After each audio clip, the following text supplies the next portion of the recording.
This is the Cameron Journal Podcast. It's a place where we talk about important things. It's a place where we bring a little slice of the news to you. And it's a place where we do important things, have important conversations. It's also things that I like to talk about. My name is Cameron Cowan, and this is the Cameron Journal Podcast.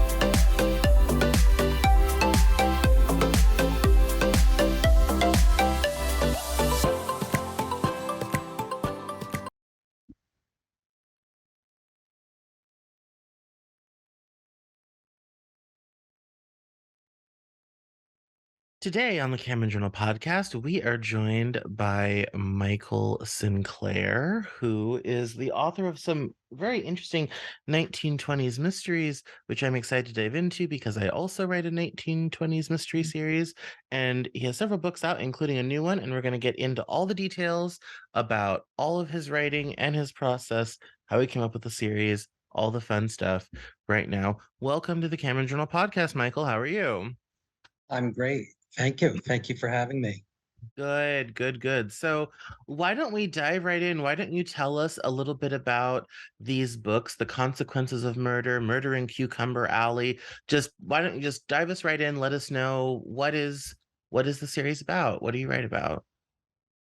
Well, I've always been fascinated with American history, and I think the era of the 1920s is just really fascinating. It was after World War One and the flu pandemic, and before the Great Depression. So it was kind of like 10 years where people were just getting over things and starting to live the high life before things kind of came tumbling down at the end of 1929 and the early 1930s. So I've always been intrigued by the 1920s. It's a fascinating time in American history. And I decided to set my fiction in that period because there is so much to write about. Yes. So, tell us about do you have the same character all the way through, or is it different stories each time? How are you structuring that? Well, I have my private investigator. His name is Sloan Shepard, and he's a private eye. He's in his 30s, and he lives and works in Albany, New York, where my novels take place.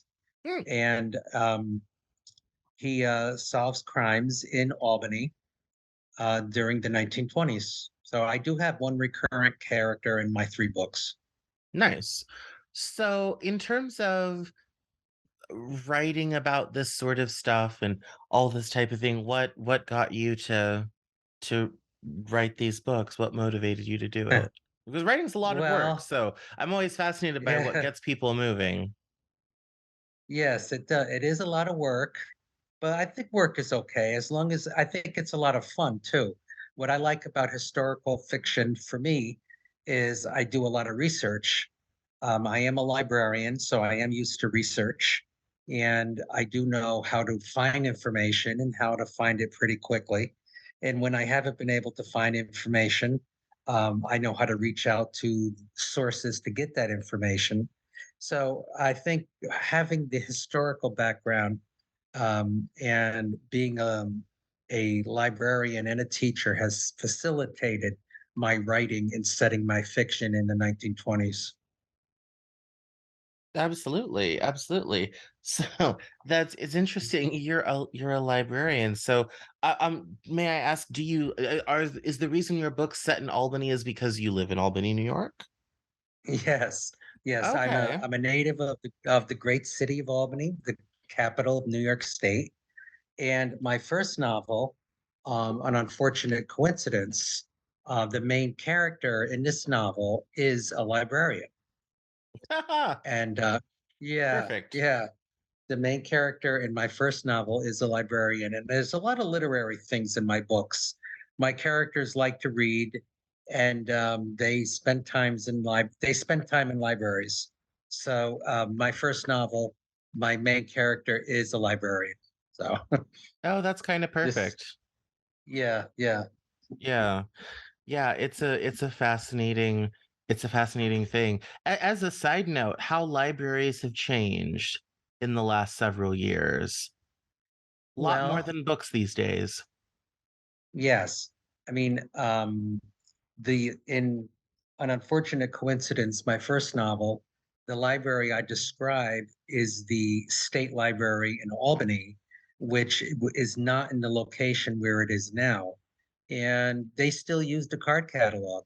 And I have several scenes in the New York Public Library in New York City. They still use the card catalog in the 1920s because the internet did not exist back then.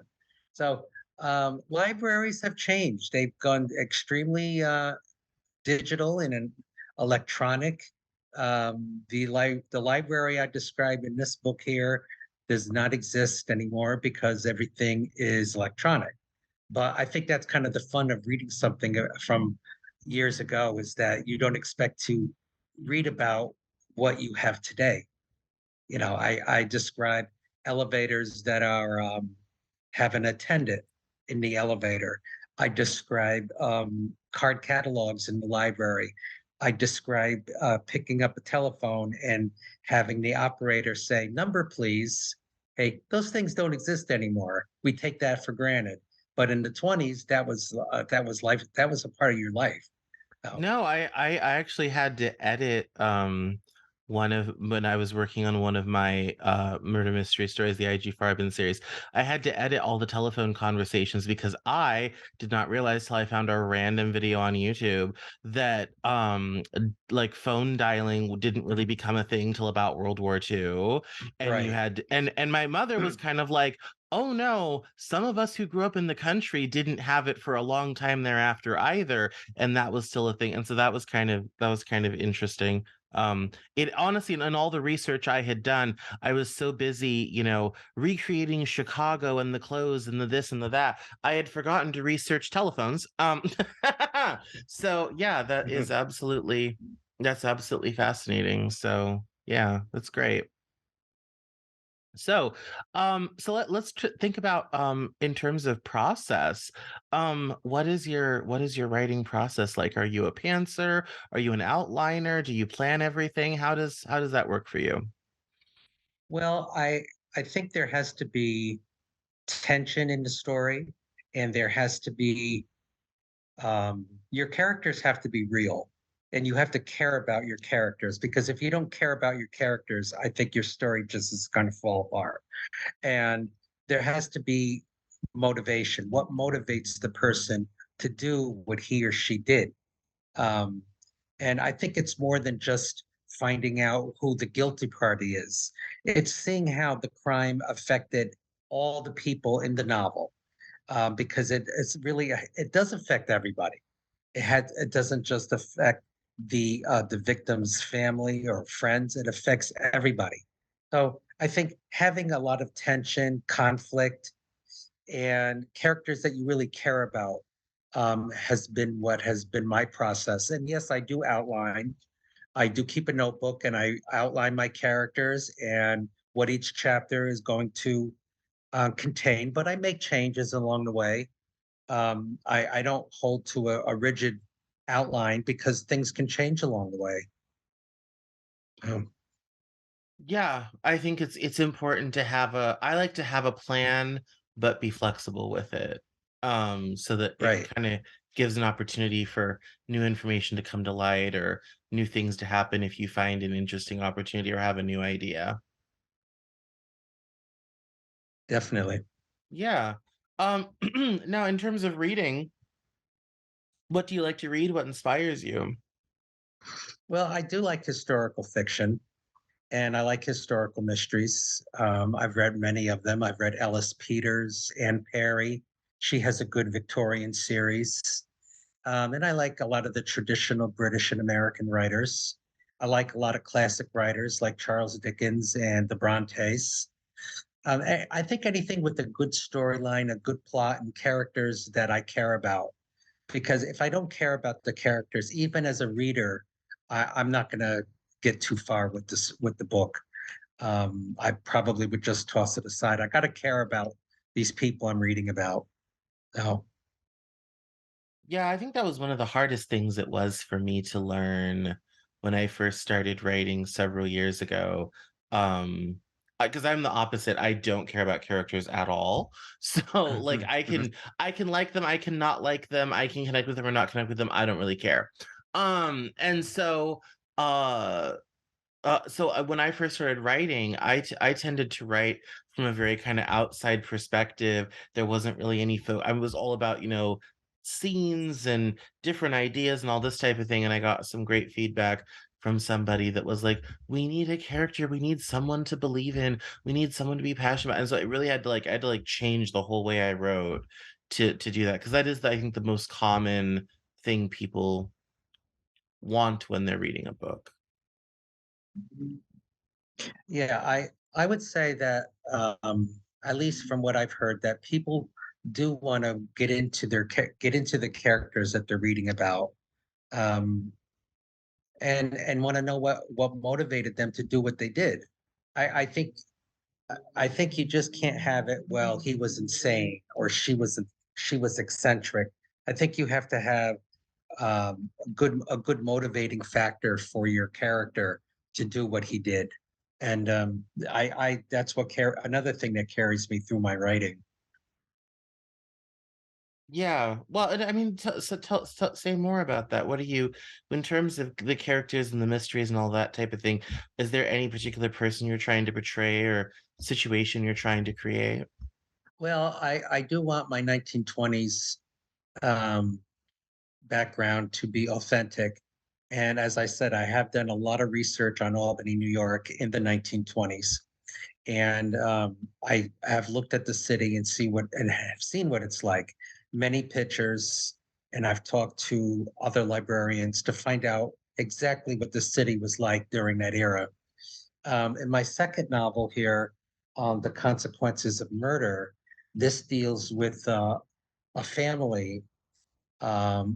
It takes place in 1928, and it deals with a long-held family secret that they weren't even aware of. And then I diverge and I talk about other characters and secrets that they have, which involves blackmail, bootlegging, and ultimately murder. So I find that if I have secrets, my characters, that is, have secrets, and but they're held from the reader. That'll make the reader turn the pages and ask what's going on and why are there secrets here? I want to find out what's going on, and that's what keeps the pages turning. Of course, but you always play fair with the readers too. You don't lie or hold anything back that the reader can't figure out for himself. So, in the consequences of murder, I have all that. This is my second book, and Sloane, my detective, is also in this book too. Excellent, excellent. That's no, that's perfect. I think that's incredibly fascinating. When it comes to your research around Albany, tell me about that process. What was it like to kind of peel back the pages of time? Has Yeah, I've only been to Albany once. Has the city changed a lot since the 1920s? I would say definitely it has. It's compared to 1923 to 2023 is a big change. In the 1960s, Nelson Rockefeller decided to level 98 acres of old historic homes and have built what's called the Empire State Plaza right in downtown Albany. So a lot of families were displaced at that time, and Union Station, which features prominently in my books, um, closed in 1963. The building is still there, but it's no longer a train station. And after that, in downtown Albany, it was sort of like a domino effect. Everything was closing. After Union Station closed, many other things closed. And it took many, many years for downtown Albany to come back to life again. In the 20s, you had restaurants, shopping, department stores, gift stores, clubs, theaters. everything was downtown Albany because the suburbs where people went to shopping malls, those didn't exist because not everybody had a car. So the trolleys took you right down to downtown Albany where everything was. Everything you needed was downtown. And that doesn't quite exist anymore. I mean, downtown Albany is still there, of course, but the retail aspect, and of course the trolleys, they ended after World War II, um, and the Union Station is no longer a train station. Um, but I guess they're trying to bring downtown back to life. I don't think it'll ever be what it used to be, but they're trying. You know. Yeah. Yeah, no, that's a kind of so many American cities went through a similar process. But yeah, bulldozing 98 acres of historic homes is something Norman Rockefeller definitely would do. That's right up his alley. Mm, That's yes, it was.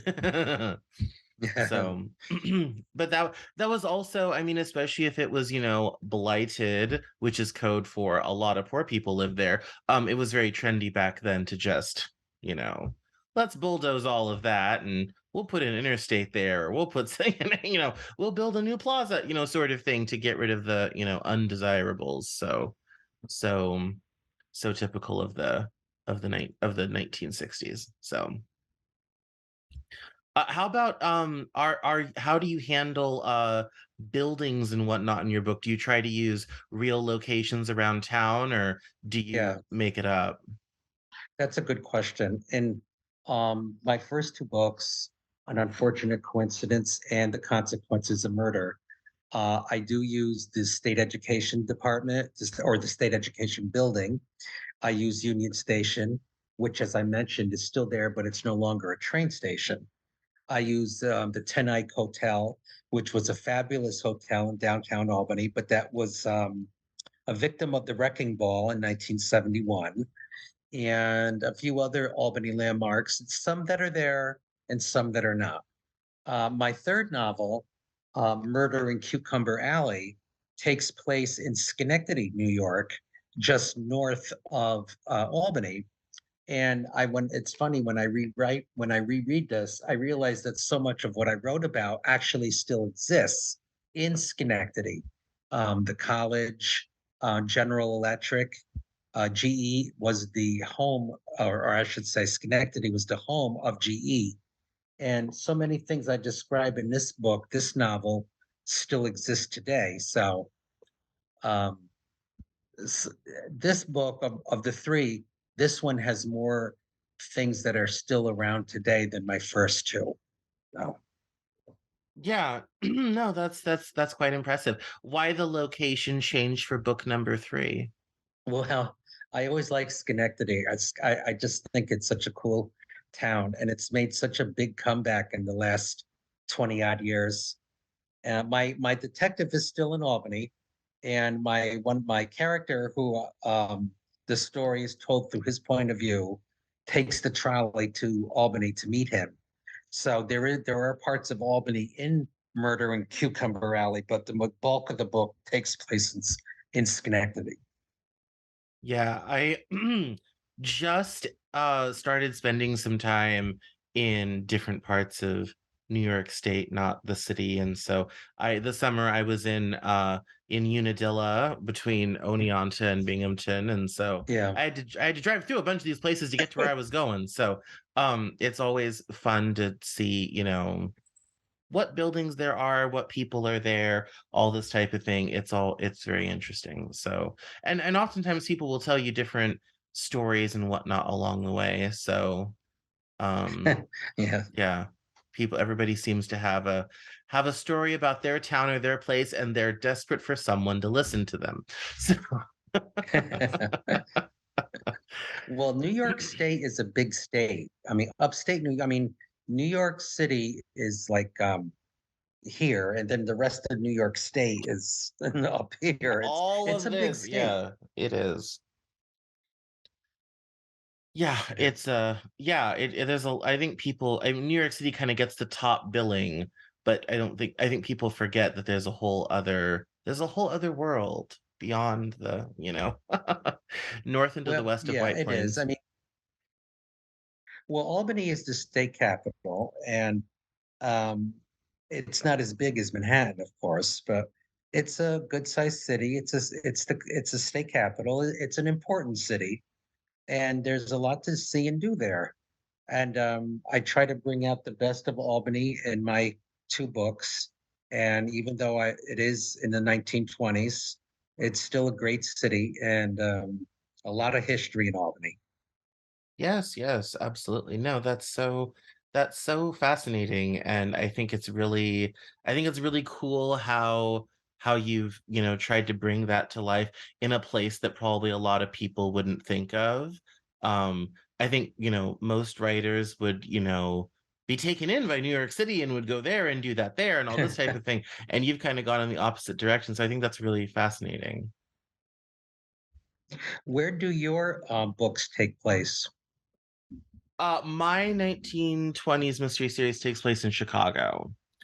So, the my detective IG Farben is the son of a wealthy industrialist, who started in Chicago but moved to New York, and he likes being away from his parents, so he set up his law practice and detective agency in Chicago. So, I'm not as fastidious as you are, though. I use Chicago as a real backdrop. I make up all my buildings and locations because Chicago is a huge city, and trying to approximate Mm, any of that stuff would be very difficult. So I made a decision very early on to I sometimes will use like real streets and whatnot or like major landmarks, but the building where he works is made up. The nightclub that he owns in the first book is manufactured, and all this type of thing. So yeah, it's a lot of fun. I like really big cities, so that's where I feel at home. me too. Yeah. So it's yeah, I have another project about the filmmaking industry in 1920s Tacoma, Washington. I did not know. I live in Seattle now. I did not know until I moved up here that Tacoma was like Hollywood before it was Hollywood. And there was a Oh, lot of interesting. yeah, there was a lot of filmmaking up here and everything. So, which is really fascinating. And so I have a fun kind of, first to finish a great film gets a lot of money and all this type of thing, just as movie making in California is about to take off, like really take off. And so yeah, I like that. I don't know, there's something about that the interwar years between World War One and World War Two that I just Yeah, love. Like, me too. Me too. Because especially the 20s, because as I had said earlier, it's like after World War One and the flu pandemic, but before the Depression. So if people kind of knew what was coming down the road at the yeah. end of the 1920s, it was quite a time period. Uh, we were at, we were not at war. We were at peace, and it was a great time with a lot of um, innovation in things. Especially I electrical forget all the appliances, that was a yeah, big electrical thing. appliances. Yes. Yeah, people started to get Yep. washers, dryers, vacuum cleaners, toasters, alt mixers, all those tons of labor-saving devices, um, and liberated women as well, from I housework know. and kitchen scullery, and yeah, so Well, that's I do have flappers in my novels. Flappers do play a part in my books because well, what's flappers a were noir novel without a dame nearby? So I would right, right, expect that. right. So that's I hope to continue writing in this era in the 1920s because I've got some more ideas and I Mhm. do enjoy it. And I've had good feedback and reviews have been positive. So hopefully, I'll just keep going on. That's good. Did you manage to get into the local library? Yes, yes, I did get into the local library. That's Um, good. yeah, yeah, they were really nice, and I was fortunate in that. No, that's perfect. That's perfect. Well, we reached the point where we talk about where people can find you and buy your books. So why don't you give us your plugs? Where can people follow you online and purchase your books? Well, my books can be purchased. I'll hold them up again so that people can see it. This is my first book, An Unfortunate Coincidence. This is the one with the librarian as the main character. This is my second novel, The Consequences of Murder. And my third novel, Murder in Cucumber Alley, the one that takes place in Schenectady.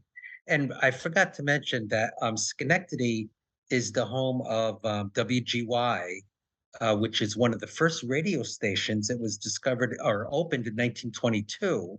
And the first TV station, WRGB, was founded in Schenectady. And I tie those things in, the innovation of television in 1927.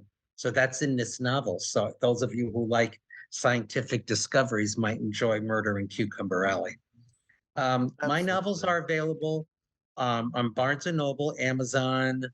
I think Walmart has them, Target.com. You can order them through bookstores. Barnes and Noble does have them. And my Facebook page, if you just go into Facebook and look for my name, Michael Sinclair, my Facebook page will pop up. Excellent. Excellent. Wonderful. Well, thank you so much for coming on the Cameron Journal podcast. Well, thank you, Cameron, for having me. It was nice talking with you.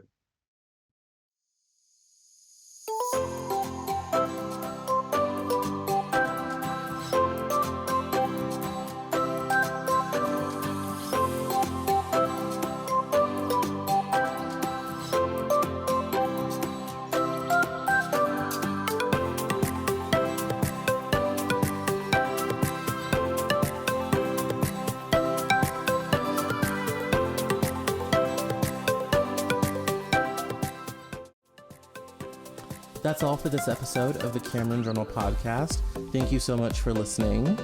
Visit us online at CameronJournal.com. We're on Facebook, Twitter, and Instagram. And I love to talk to my followers and listeners, so please feel free to get us on social media at Cameron Cowan on Twitter. And we'll see you next time on the Cameron Journal podcast.